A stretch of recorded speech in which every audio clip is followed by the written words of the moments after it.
So let's talk about what the San Antonio Spurs have to look forward to next season, which is the 2019-2020 season. After a rather disappointing 2018 and 19 season by the Spurs standards, the Spurs are actually looking pretty darn good going into next year. Let me just make one quick remark before I go on. I really believe that if Kawhi Leonard and Danny Green stayed and Dejounte Murray did not get injured, the Spurs would have been a championship contender this year. There's no question in my mind about that.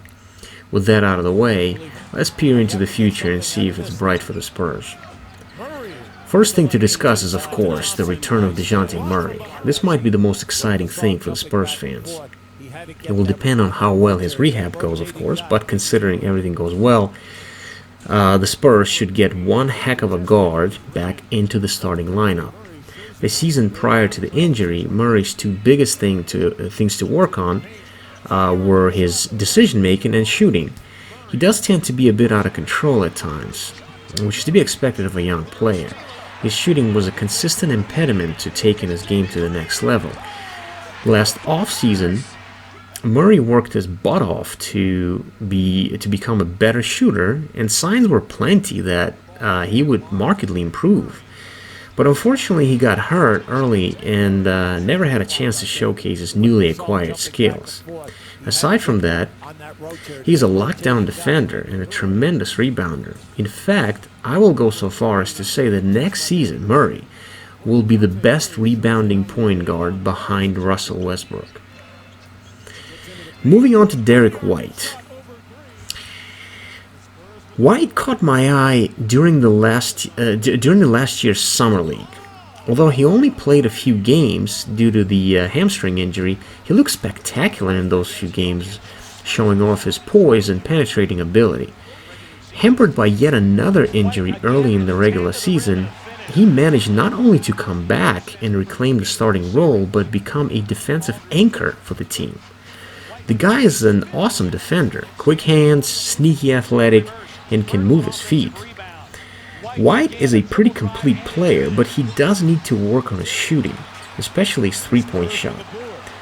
If this part of his game takes a leap this off-season, Derrick White could become close to unstoppable.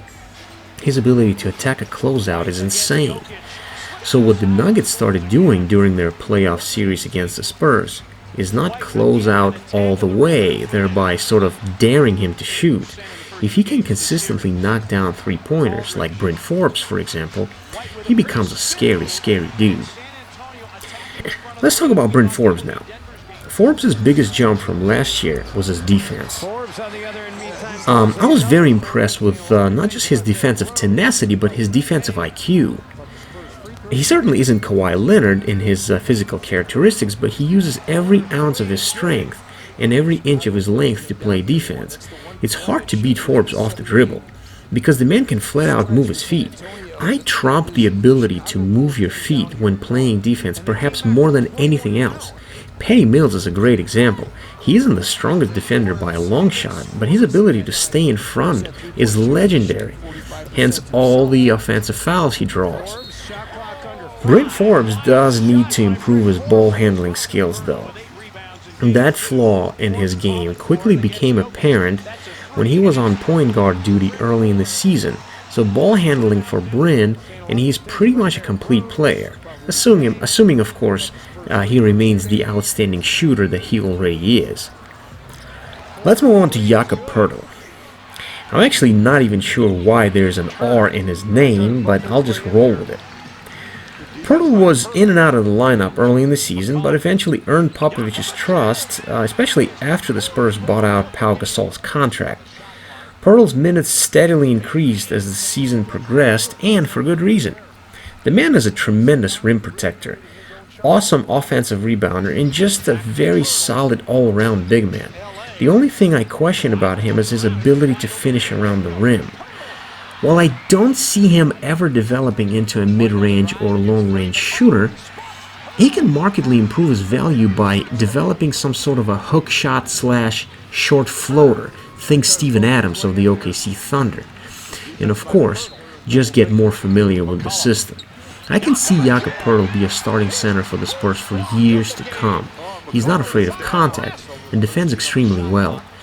With him on the floor, Aldridge does not have to defend the best big man on the opposing team, thus saving energy for the offense. Let me say a few things about Lonnie Walker IV. I'll be perfectly honest here and tell you that I haven't seen much of him to render an educated guess as to where he will be next year. I know he's a ridiculous athlete, but that's about it. Given R.C. Buford's uncanny ability to pick talent, my guess is Lonnie's prospects are good going forward, but that's pretty much all I'm going to say on the subject. Now let me speculate on Rudy Gay's future with the Spurs. If you are a Rudy Gay fan, you're probably not going to like this segment. Here are Rudy Gay's 3 greatest skills: ability to attack off the dribble, ability to post people up, and rebound in traffic. That's it. If you put him only in those positions, he's a great player. But, and this is a big but, Gay's weaknesses are far too glaring to gloss over. He's pretty much useless as a perimeter defender for lack of ability to move his feet. He's a poor ball handler, average passer, poor decision maker, clumsy with the ball, even after a rebound. If I'm the Spurs, I'm trying to move him this offseason for a more defensive-minded player to come off the bench, somebody who may not be as offensively talented, but who can defend. The return of Murray and an improved offensive output from the young guys should make up for the loss of Gay's offensive prowess, as far as I'm concerned. This brings me to the last thing I would like to discuss: LaMarcus Aldridge and DeMar DeRozan.